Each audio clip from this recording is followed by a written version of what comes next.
so far. The final state capture report was due to be handed over at 4 o'clock this afternoon. 2 hours and counting. It's not happened. Govan Whittles is there among the journalists who are waiting. Good evening once again, Govan. Any signs of activity? There certainly are signs of activity here.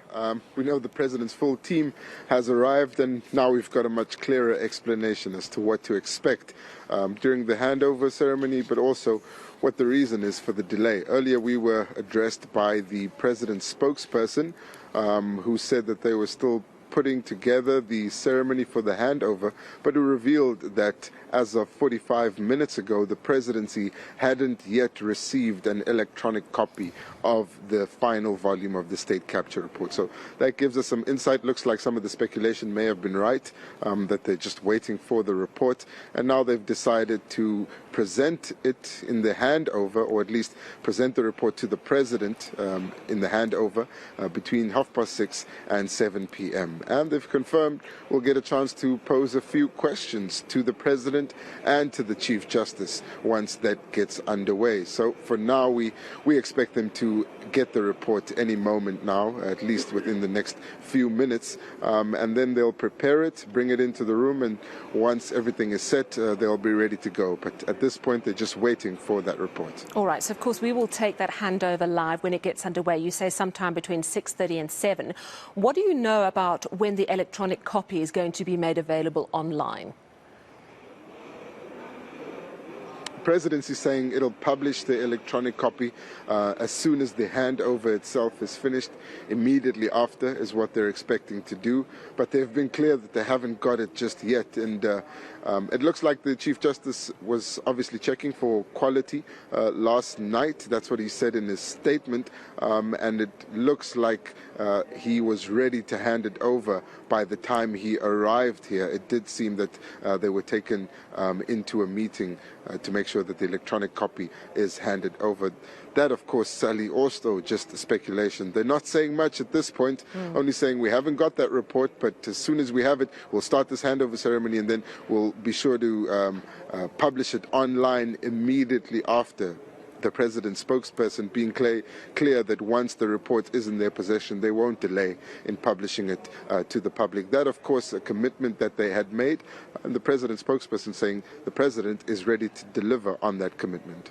Of course, we cannot deny that this comes at a very sensitive time for the president. He's spoken out strongly against state capture, acknowledged that his party needs to be renewed and cleaned up. But now he's facing allegations from former spy boss Arthur Fraser, who's likely to be in this latest report, that he himself could be guilty of money laundering and kidnapping and bribery relating, he says, to a robbery at the farm in February 2020. I'm wondering what kind of questions you're thinking of asking the president and what the general consensus is in the room at the moment. Interestingly, we've been told by the presidency that it would be wholly inappropriate for the president to answer questions on other matters that don't relate directly to the handing over of the 5th volume of the report in the presence of the Chief Justice. That's the advice that we've received from his communications team, and in short, they're trying to tell us not to ask questions about Phala Gate, and saying that we should stick to questions on the state capture report. But one question which definitely arises is, considering that the former Director General of State Security, Arthur Fraser, may be implicated in this report, and considering that the president may be implicated in this report, why did the president then take the step of speaking to the Chief Justice on the phone while the electronic copy of the report had not yet been submitted to him in its final form, i.e. while there was still an opportunity for changes to be made to that report? That's a question that he'll definitely need to answer, especially considering the concerns that have been raised by the Democratic Alliance. And the president's team has assured us that we'll have an opportunity to ask the president and the Chief Justice 3 questions each. All right.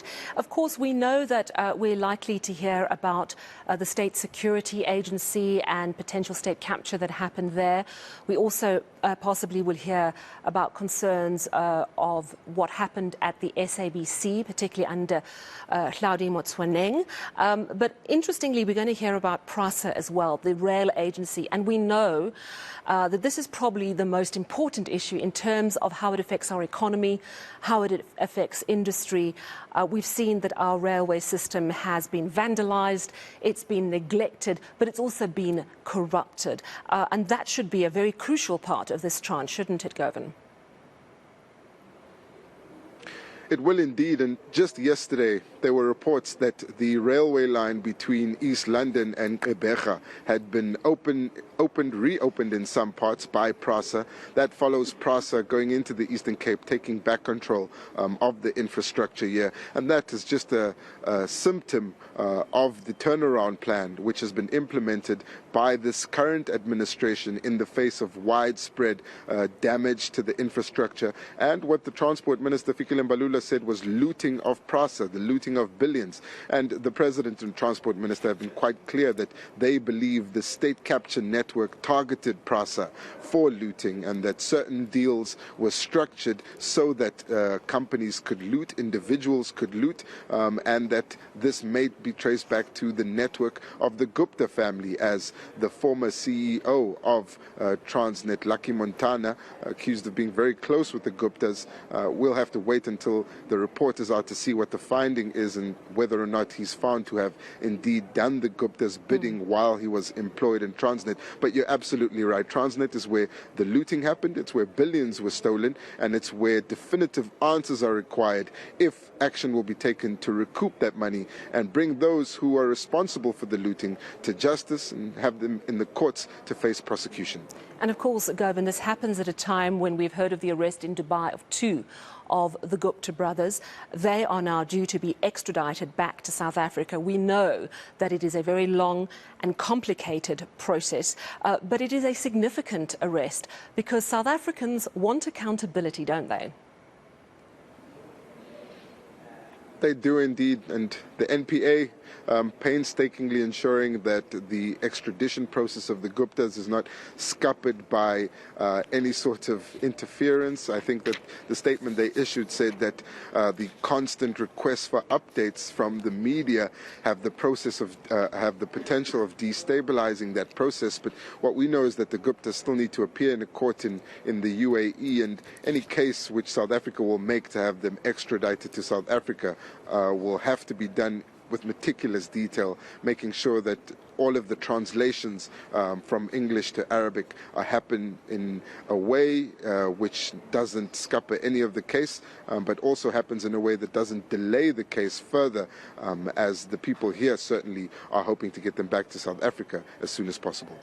All right, Govan Whittles standing by at the Union Buildings. Govan, thank you very much, telling us that now we expect the release of this final tranche of the state capture report between 6:30 and 7 this evening. Of course, we're keeping a close eye on that. Let's just pick up